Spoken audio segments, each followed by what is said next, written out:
Olá, meus amigos do Brasil, tudo bem? Por aí, hein? Que ótimo por aqui, sempre ótimo. Estamos chegando com o nosso Visão Geral de hoje. E hoje nós vamos tratar de um assunto muito interessante. Aliás, você está diante de um aparelho que se chama smartphone quase que toda hora. Compartilhando, vendo. De repente, a gente pode estar até cometendo um crime sem saber. Vou conversar aqui com a doutora Carolina De Filippi, especialista em direito criminal, e vamos falar sobre crimes na internet. Olha, doutora, fiquei meio preocupado aí, né, com a pauta de hoje, porque de repente eu estou fazendo alguma coisa que eu não devo fazer. Tudo bem? Tudo Prazer bem, recebê-la prazer. aqui, viu? Tudo bem? Tudo certinho? Bem. Boa tarde, tudo bem. Que bom. Doutora Carolina De Filippi. De Filippi é mesmo De Filippi tudo junto, tudo com I, 2 P's no final. Exatamente. Muito italiano. Bom. Italiano. Tutto buona gente, né? Querida, eu estava lendo aqui mais ou menos a pauta da nossa entrevista. Há muitos crimes pela internet, quer dizer, são crimes de certa forma meio recentes, de uns 20, 25 anos para cá, sei lá. Mas há muitos crimes pela internet? Há muitos crimes pela internet hoje, porque a internet ela veio modificar completamente a nossa maneira de viver, né? A tecnologia, a rede, ela veio trazer para nós coisas que nós não imaginávamos há alguns anos atrás, há 20 anos atrás, mas por outro lado ela veio trazer também muitos perigos. Hoje a internet é uma grande rua com 3 bilhões de usuários. 3 bilhões? Isso. Que loucura, hein? Gente, fala um pouquinho aqui da doutora Carolina De Filippi, que no coloquial é chamada de Carol, né? Sim, claro. A Yala, tua assessora, várias vezes assim, Carol, então acho que Carol você se sente bem, confortável, né? Com certeza, com certeza. Graduada em Ciências Jurídicas e Sociais pela PUC Campinas, em Direito pelo Centro Universitário Salesiano e pós-graduada em Direito pelo Instituto de Pós-Graduação, mestre em Educação, atualmente coordenadora acadêmica do ProOrdem e da Escola Superior de Direito. Muito bem. Você tem uma afinidade muito grande com os exames da ordem também, né? Sim, exatamente, na preparação dos alunos para o exame. Tá pautado para a gente falar sobre isso, embora o nosso assunto da internet aqui seja muito extenso, né? Para a gente conversar um pouquinho. Então vamos lá, o que são crimes cibernéticos? Bom, de uma maneira geral, para a gente falar de uma maneira assim bem geral, todo crime praticado em rede com auxílio de tecnologia pode ser considerado um crime cibernético. Ah, tá. E hoje, quando eu digo que nós temos 3 bilhões de usuários na internet, entre 3 bilhões de pessoas há gente de todo tipo. Com e certeza. Muitas pessoas bastante com más intenções, né, nas suas práticas dentro da internet. 3 bilhões é quase metade da população do mundo. Exatamente. Hoje, quase metade da população do mundo está conectada. A cada 2 pessoas, quase uma então, usuária aí da internet. E as pessoas que cometem crime pela internet são classificadas de que forma? São criminosos o quê? Cibernéticos? Cibernéticos, sim, podemos falar nisso. Alguns crimes, nós usamos o próprio Código Penal para classificá-los. Outros crimes, nós temos leis específicas. Ah, existem leis já específicas? Hoje já existem leis específicas. A questão do direito de imagem, a questão do direito de privacidade, isso nós já temos previstos em leis específicas para classificar esses crimes. Doutora, quais são, assim, os crimes mais comuns na internet? Bom, o crime mais comum, sem dúvida nenhuma, é o estelionato, que são os golpes, né? Então, a retirada de dinheiro, essa forma de desviar patrimônio. Então, sem dúvida, ele hoje ainda toma o maior número de crimes.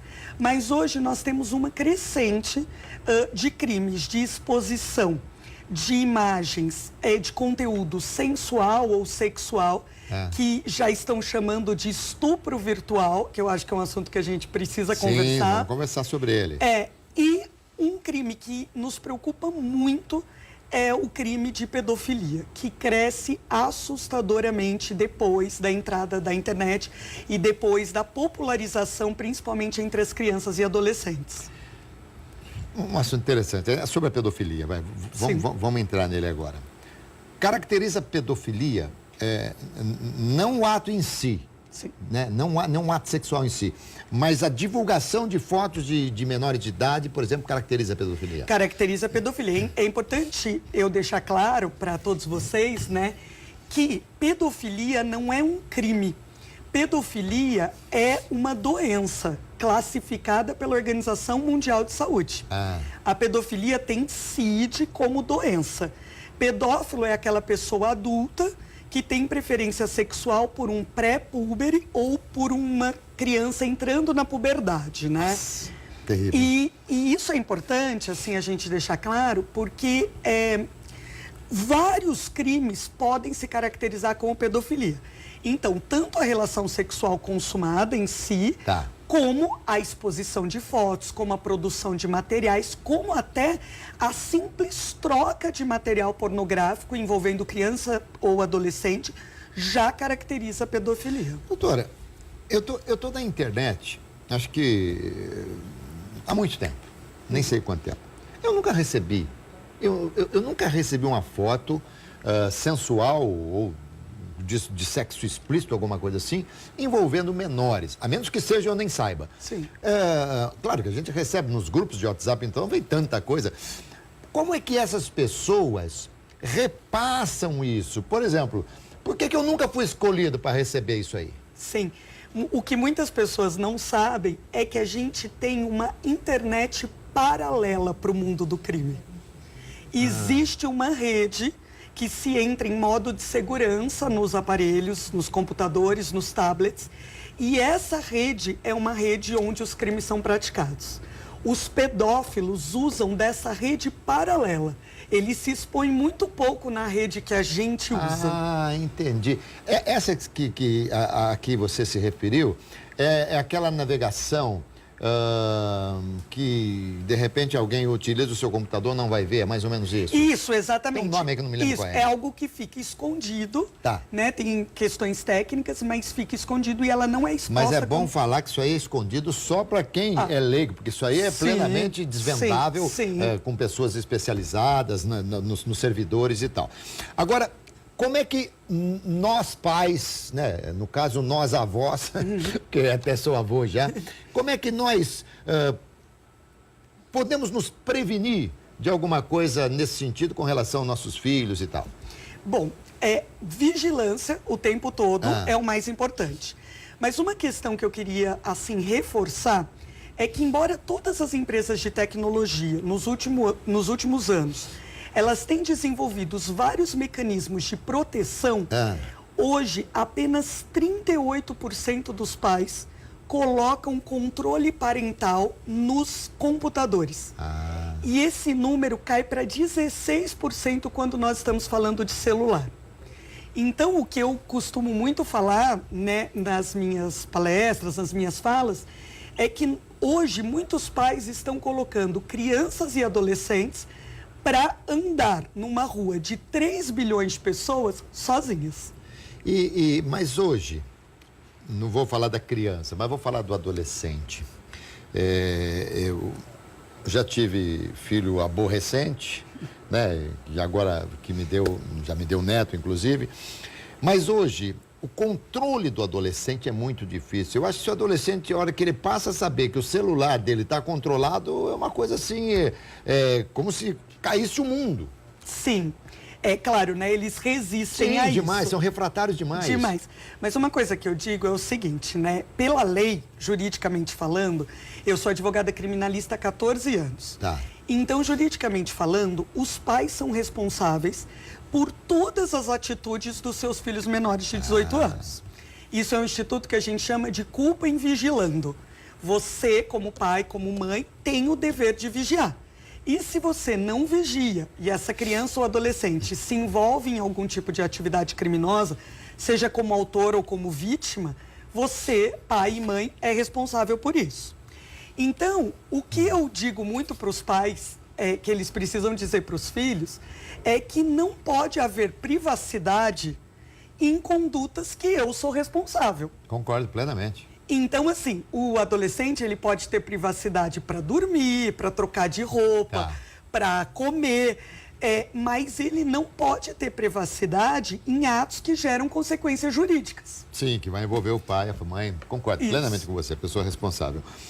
Você disse há pouco que pedofilia é uma doença, mas eu vejo tanta gente presa. Como é que é? Vai presa e depois vai encaminhada para algum tratamento? Infelizmente, nós não temos um sistema que tenha esse cuidado tão grande.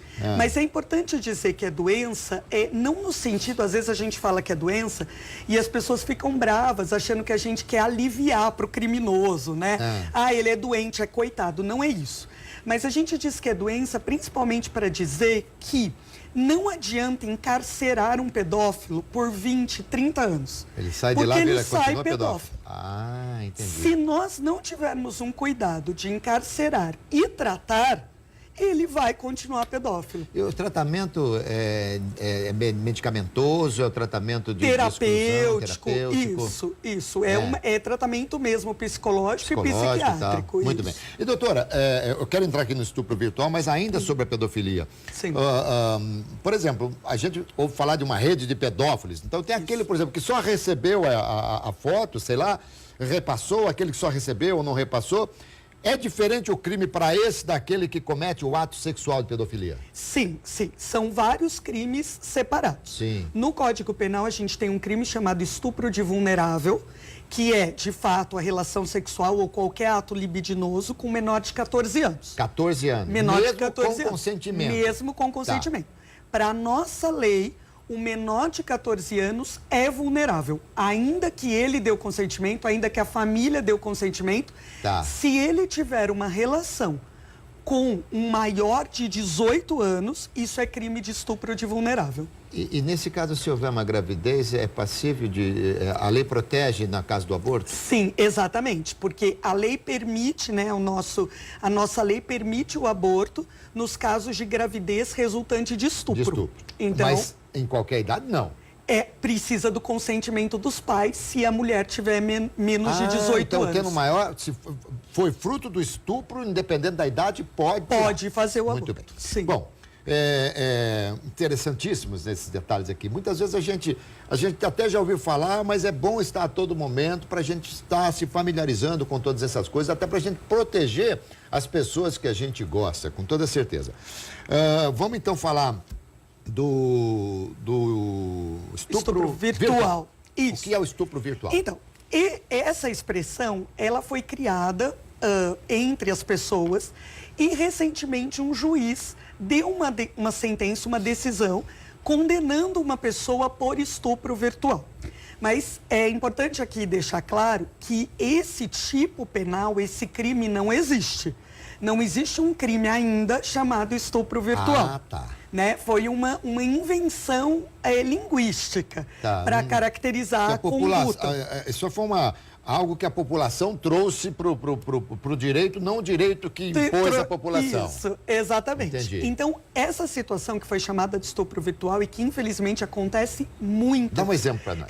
Foi a situação do seguinte, a mulher mandou fotos de caráter sensual para um sujeito, com consentimento, ela quis mandar aquelas fotos. Mas depois de um momento, ela não queria mais mandar aquelas fotos e nem qualquer outro tipo de material. Mas já tinha mandado. E ele, então, disse que se ela não mandasse as fotos, ela fazendo determinado ato sexual ou em determinada situação de nudismo, ele publicaria, colocaria em rede, faria a exposição dela com as fotos que ele já tinha. Entendi. Então, foi uma forma de chantagem. Há outro crime aí também, que é chantagem, ameaça. Isso, caracteriza bem como ameaça e como um outro crime que a gente chama de constrangimento ilegal. Constrangimento ilegal, exato. Né? Não é extorsão, porque ele não queria vantagem econômica. Ele não pediu dinheiro, mas ele queria, ele a obrigava, né, a tirar outros tipos de foto para que ele não publicasse aquelas fotos, exatamente. Bom, aí é tal negócio, né? Isso aí também, imagina, aí, se a pessoa tirar outros tipos de fotos, quem é que vai garantir que aquelas fotos que ela mandou não vão ser expostas no futuro? Mas vamos imaginar, eu recebo no meu WhatsApp, no grupo, como já aconteceu, algo assim, fulana de tal, uma artista famosa, perdeu o celular foi encontrado e tinha as seguintes fotos. Aí eu recebo aquelas fotos ali. Sim. Se eu repassar aquelas fotos, eu estou cometendo um crime? Está cometendo crime, porque você está ferindo a imagem dela e a privacidade dela. O ato de receber não é crime. Sim. Porque você recebeu, você não sabia. Tá. Mas quando você compartilhou, repassa. Uma pergunta, doutora, dessas 3 bilhões de pessoas que estão nessa rua, e quantos bilhões a senhora acha que estão em criminosos? Olha, eu acredito que pelo menos 10% sejam criminosos. Porque há muito repasse, ainda mais nos grupos fechados de WhatsApp. Muito. E as pessoas, muitas vezes, cometem esse tipo de crime por inocência, por ingenuidade, sim, por falta de conhecimento. Querendo agradar um amigo, olha aqui, eu recebi aqui e tal. Isso. E isso, a gente está falando de estupro virtual, mas talvez isso esteja muito ligado também a bullying, não sei, de repente alguma coisa. Sim, claro, com certeza. Quando os adolescentes pegam um deles para tirar sarro, para humilhar, e os outros repassam, eles estão praticando bullying também. Vamos então aqui. O que é sexting? É isso que nós acabamos de falar, não? Isso, exatamente. Tá. Sexting é justamente a troca de mensagens de cunho sensual ou sexual. Entre os adolescentes, e olha, isso é algo que está preocupando muito as autoridades, os adolescentes cada vez mais cedo estão praticando sexting. Entre eles chamam isso coloquialmente de manda-nudes. Manda-nudes, isso. Isso. Até tinha deputado pedindo nudes. Aí no Senado e tal, na Assembleia. Exatamente. E a grande questão é que nós todos, adultos e adolescentes e crianças, nós precisamos nos convencer que tudo que nós publicamos é irreversível. Uma vez em rede, não dá mais para tirar, não dá mais para apagar, não dá mais para fazer sumir aquele material, aquele post, aquele conteúdo. Embora o WhatsApp, por vezes, nega pedidos judiciais de determinados conteúdos também, né? Então, mas ele nega, e o que aconteceu das 2 negativas foi que o juiz tirou o WhatsApp do ar. Exatamente. Porque nós também não lemos os contratos das redes sociais, né? A gente diz lá, li e aceito, e clica. Mas se for ler realmente, ninguém assina, né? Ninguém assina. Aliás, quase todo contrato é exatamente. Assim, né? E os contratos das redes sociais, normalmente, eles têm no seu conteúdo que todas aquelas mensagens trocadas são privadas, desde que não haja ordem judicial. Ah, tá. Tem esse dispositivo ali? Tem esse... Na maioria das redes sociais tem. Muito bem. Mas agora eu pergunto aqui para a doutora, isso tem acontecido muito? Tem muita gente que é processada por isso, porque precisa haver a reclamação para que haja o processo. O processo, não é isso? Sim. Nós não temos muito ainda, porque as pessoas ainda têm vergonha, né?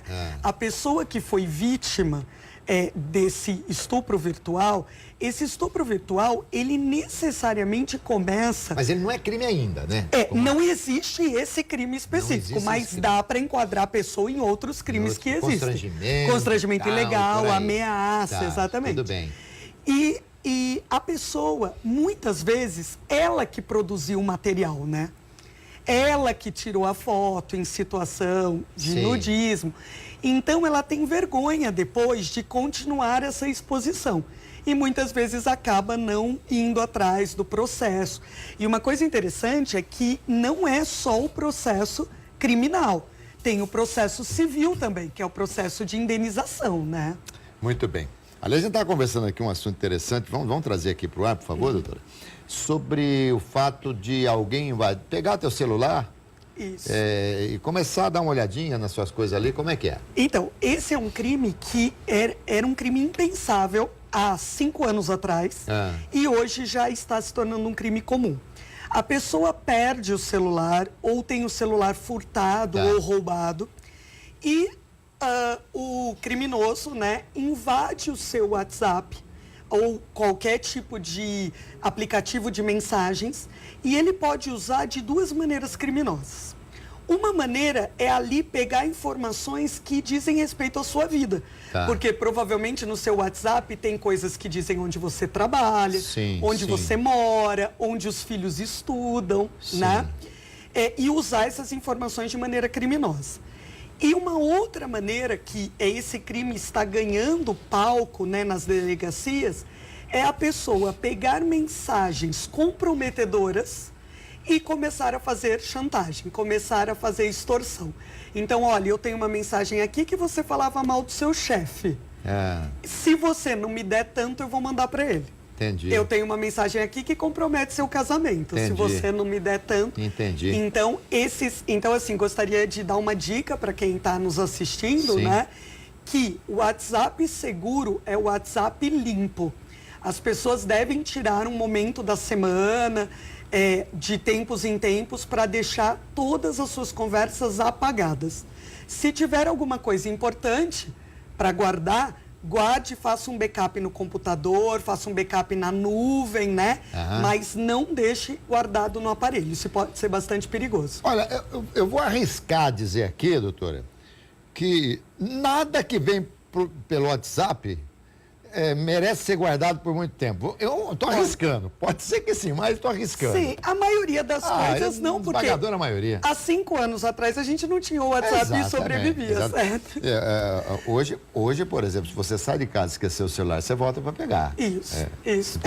Então, isso é uma invasão de privacidade. É crime também, Sim, não é? é crime também. Então, por exemplo, o marido ou a esposa também que fuça no WhatsApp do outro, também está cometendo um crime. Sim. É entendido como uma violação de intimidade, de Ai, privacidade, né?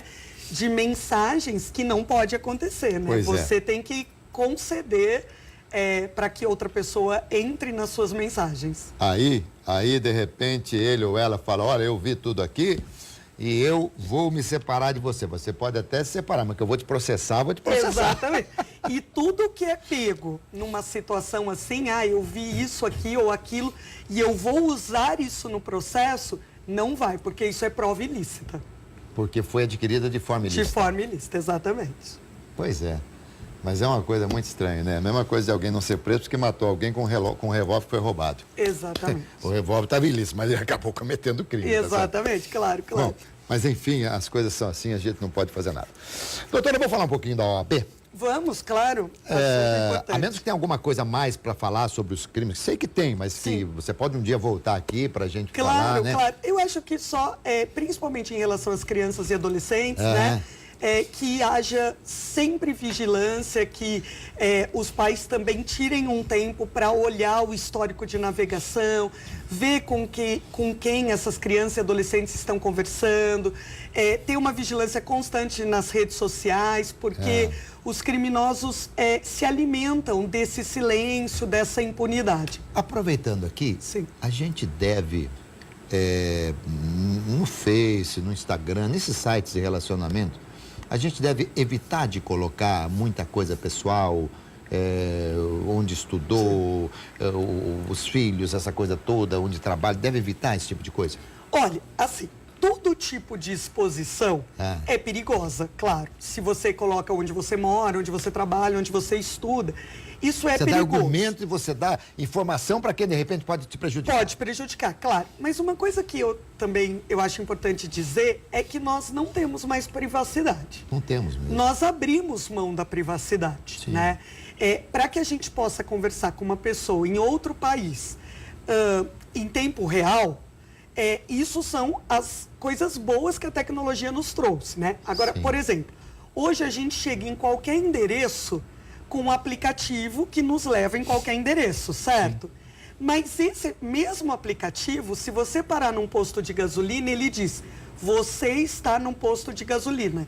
Quer atualizar o preço do combustível? Exatamente. Olha, então você não tem privacidade. Não vai longe. Eu falei aqui outro dia que o Google Word, que você coloca o endereço, coloquei o endereço da televisão aqui, veio a foto da rua. E o meu carro estava ali na rua. Olha só. Estacionado, claro. Tá vendo? Claro. Uma prova de que o meu carro estava ali. Exatamente. Então não foi você que expôs, mas é o avanço da tecnologia. As câmeras espalhadas pela rua por todas as ruas. Não tem.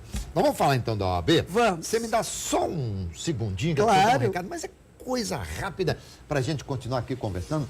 É difícil, né, você passar no exame da ordem. Então a gente vai, de repente, ter alguma dica, porque a doutora sabe muito.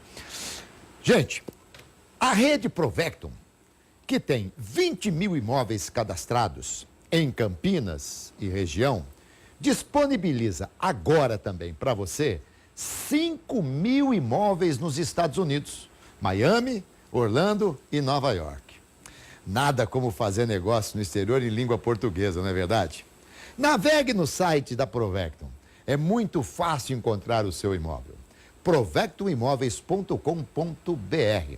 A garantia de um bom negócio sempre perto de você. Olha, se for comprar um imóvel dos Estados Unidos, se já tem ou não, doutora, não tem nada melhor do que você falar em português, né? Conversar com a pessoa, explicar direitinho. Então, a rede Provectum disponibiliza 5 mil imóveis nos Estados Unidos. Por que é tão difícil passar na ordem dos advogados? Bom, a ordem dos advogados, a prova da ordem, né? Ela traz duas questões para a gente refletir.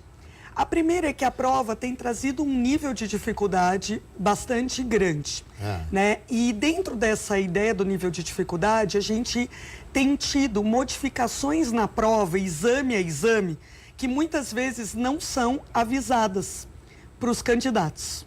E na hora que o candidato chega para fazer a prova, ele se surpreende com alguma modificação no exame, que foi o que aconteceu no último exame. E nós temos também uma questão que a gente precisa refletir, que é sobre a qualidade das faculdades, né, que estão formando os advogados. Não sei se você sabe, mas o Brasil tem mais bacharéis em direitos formados do que o resto do mundo todo somado. Olha aí, que coisa. Tem até uma brincadeira, né? Claro, não vou citar que a cidade nem a faculdade, mas isso é uma faculdade aí numa cidade que outro dia tocou o telefone, a pessoa atendeu, você, tal, fulano e tal, aqui, faculdade de direito e tal, o cara, desculpa, foi engano. Não, já está matriculado. Quer dizer, não sei, é um perigo, né? É um perigo, né? Exatamente. Mas as questões eram mais fáceis antigamente, porque a gente, com todo o respeito, eu adoro direito, tenho um maior carinho. Meu velho e querido pai sempre me dizia, estuda direito, mesmo que você não vá utilizar, seja um advogado, faça direito. Direito é uma coisa maravilhosa, né? Mas a gente vê hoje um número enorme, excessivo de advogados, e era mais fácil passar, então, antigamente? Olha, muito antigamente, coisa de mais de 30 anos atrás... Para mim não é tão muito antigamente. Não, assim, não. era mais fácil sim. A prova era mais simples e era corrigida também com critérios mais simples, mais tranquilos, mais flexíveis. Hoje, a prova tem um grau de complexidade de qualquer concurso público, de magistratura, de Ministério Público. E a segunda fase, porque a prova da ordem ela é feita em duas fases, né? Uma primeira fase, que são 80 questões de múltipla escolha, objetivas, e uma segunda fase que foca numa área de conhecimento, o aluno escolhe qual área ele quer fazer na segunda fase, e aí ele tem que escrever uma petição e responder 4 perguntas sobre aquela área do conhecimento. Entendi. Então, o que aconteceu é que as questões objetivas ficaram muito mais complexas e a parte subjetiva, a parte da peça, a correção ficou muito mais criteriosa. Então, se eu entendi o seguinte, no caso, por exemplo, você escolheu a área do direito criminal. Isso, exatamente. Então você tem uma prova abrangente. Isso. Você vai responder sobre 17 matérias. 17 matérias. Isso. E aí uma segunda parte que vai ser sobre o seu... Vai ter que fazer uma petição e responder a 4 perguntas. 4 perguntas, exatamente. Sobre a sua matéria. Sobre a minha matéria. E onde que é o maior índice de reprovação? O maior índice de reprovação é na primeira fase. Na primeira fase. Ela faz, peneira, tem um grande índice. Olha, para você ter uma ideia, a última prova agora que nós tivemos... O índice de aprovação na primeira fase foi de 13%. E você prepara os alunos para a prova? Isso. Eu já há 14 anos eu faço essa preparação específica para a prova da OAB. A maior alegria do apresentador é ter audiência, do narrador é ter audiência e de quem prepara é ter aprovação. É ter aprovação, sem dúvida nenhuma. Você é uma pessoa feliz? Eu sou uma pessoa muito feliz. Eu digo que eu tenho a oportunidade de reviver a minha aprovação no exame da ordem 3 vezes por ano. quando eu vejo os meus alunos passando. Quantas vezes por ano? São três três exames? 3 exames por ano, isso. E não existe nada desse negócio de jubilar, essa coisa toda, não? Não. Pode repetir 10, 12 vezes. A pessoa pode fazer quantas vezes ela quiser e existe um recorde de um candidato no Brasil que ele fez a prova por 26 vezes. Poxa vida, mais que Pompidou, que foi presidente da França, tentou 5 vezes. Exatamente, ele era bem persistente. E conseguiu. E aí ele conseguiu. Que ótimo. Agora, o advogado, enquanto não tem a carteira da ordem, não pode advogar? Ele não pode advogar, né? A faculdade de Direito, ela tem essa particularidade. A faculdade de Direito, ela dá um título e não uma profissão. Então, você sai dali bacharel em Direito, mas você precisa da carteira da ordem para advogar e precisa da carteira da ordem para prestar vários concursos. Para ser juiz, para ser promotor, para ser delegado. Você tem que ter advogado por 3 anos. Só para a gente entender essa escala hierárquica aqui, começa-se com bacharel, depois tem a carteira, passou a ser advogado. Isso, exatamente. Aí, se a pessoa quiser ser um delegado, faz um concurso. Ele tem que prestar um concurso, isso. Da mesma forma para promotor e tal. E juiz, isso. Assim, não existe uma hierarquia não existe, entre esses cargos. Isso que eu queria saber. Não existe uma hierarquia. Mas tanto o delegado quanto o juiz, quanto o promotor de justiça, eles precisam passar por um concurso. E o concurso, por exemplo, para promotor e para juiz tem 5 fases. Tá. E quem é que prepara, quem é que elabora as questões? Atualmente, da OAB, é a Fundação Getúlio Vargas. É a FGV.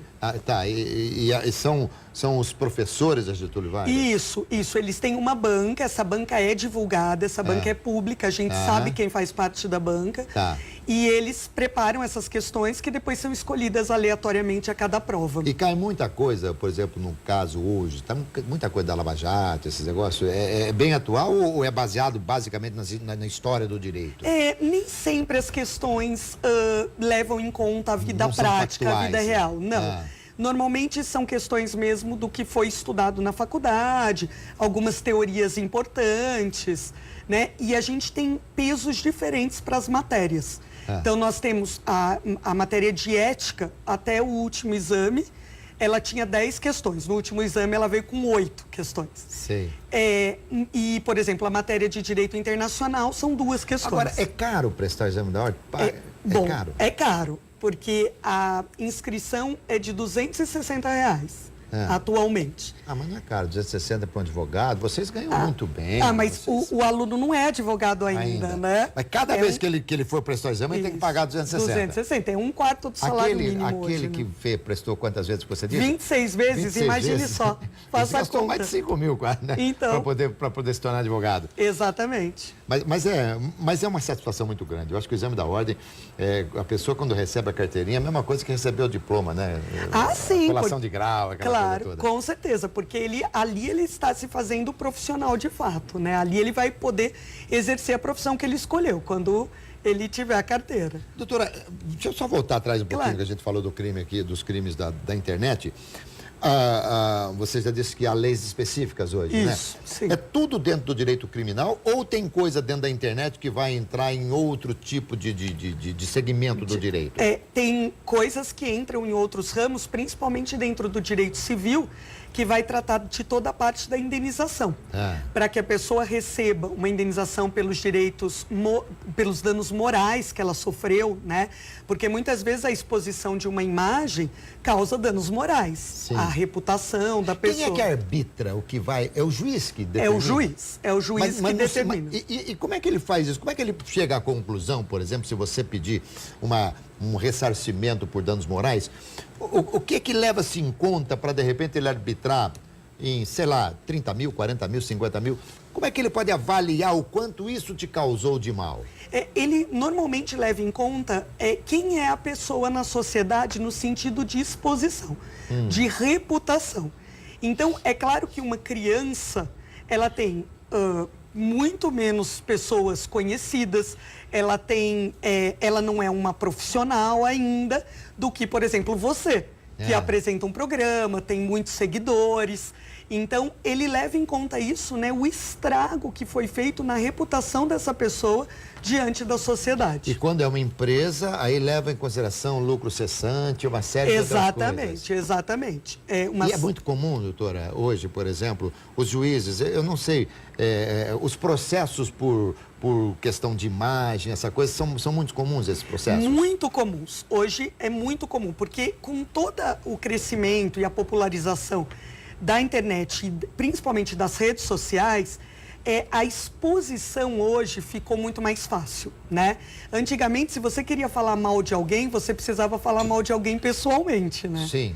E hoje, a pessoa faz um post numa rede social e aquilo se espalha rapidamente. E quando você recebe, por exemplo, ou você vê no Face, você compartilha alguma coisa assim. Aliás, eu não vou compartilhar mais nada a partir de hoje. Daqueles, por exemplo, eu mesmo quando tem alguma coisa política que eu vejo que é um absurdo, eu escrevo lá, digamos assim, um título. Absurdo! Exclamação. Sim. E aí depois tem comentários, esse é um ladrão, um safado, né? Tudo isso é passível até por parte de quem, de repente, ainda que seja ladrão. Sim. Isso não importa. Isso não importa. É passível de um processo. É passível de um processo. E isso é comum, por exemplo, quando a gente vê crimes de injúria racial. Que a pessoa que é ofendida por raça, né? Aconteceu com uma apresentadora do Tempo, né? Do jornal. Sim, a Maju. A Maju foi um caso bastante famoso. Todas as pessoas que comentaram ali com injúrias raciais ou a ofendendo por causa da sua raça, foram processadas. E aí também é arbitrado pelo juiz a questão dos danos morais. Sim, tudo. Exatamente. A pessoa sofre um processo criminal em que ela pode chegar a ser presa. Mas, doutora, de repente, aí se a gente tiver eu vejo vídeos aqui que tá lá, 50 mil visualizações, e tem vídeo de 1 milhão de visualizações, essas coisas todas. Quem só visualiza, tá isento. Isso, porque quem só visualiza sempre vai dizer pode dizer que não sabia o conteúdo daquilo, né? Agora, se a pessoa curtiu... Curtiu também? Se a pessoa curtiu, ela está dando anuência àquele material, né? E isso eu digo mais, não é só uma questão de processo, mas hoje esse tipo de coisa já está ensejando demissões por justa causa. Por exemplo, vamos dar um exemplo aqui, nós estamos no finalzinho, já você está vendo? O moço já está colocando quanto tempo falta para acabar o programa ali, tá vendo? Mas vamos supor, alguém fala mal da minha televisão. Isso. E eu vou lá e curto. Eu posso ser demitido por justa causa? Sim, porque você está tendo uma conduta contrária ao seu dever profissional. Olha, gente, que perigo, hein? Que coisa, e o juiz do trabalho aceita plenamente. Acaba aceitando. E uma outra questão, assim, para terminar, é que hoje tudo que é postado é muito usado como provas em processos, por exemplo, do INSS. A pessoa pede uma pensão por doença e depois posta fotos na balada, na praia. Entendi. Né? A pessoa diz que não pode pagar a pensão alimentícia e posta fotos. Doutora, não quero mais, meu celular, é mais seguro. iPad, fica para você, não quero mais. É mais seguro. Que coisa impressionante. Olha quanta coisa nós aprendemos hoje aqui, hein? Quanta coisa. Querida Carol, obrigado demais. Muito obrigada. Você foi maravilhosa, sensacional. Foi um prazer, viu? Muito bom. Muito obrigada. Gente, quem avisa amigo hein? E em guerra avisada só morre quem quer. Tá certo? Tá tudo aí explicadinho para você aqui com a doutora Carolina De Filipe, especialista em direito criminal, que deu uma aula pra gente aqui sobre essa matéria, tá bom? Sobre a matéria aí dos crimes virtuais, cibernéticos. Não se esqueça que eu volto hoje às 7h05 da noite com o nosso RF Esporte Clube. Tá sensacional, tá bom? Saúde, paz e alegria. E muita sorte, gente. Show, querido. Que bom, que bom.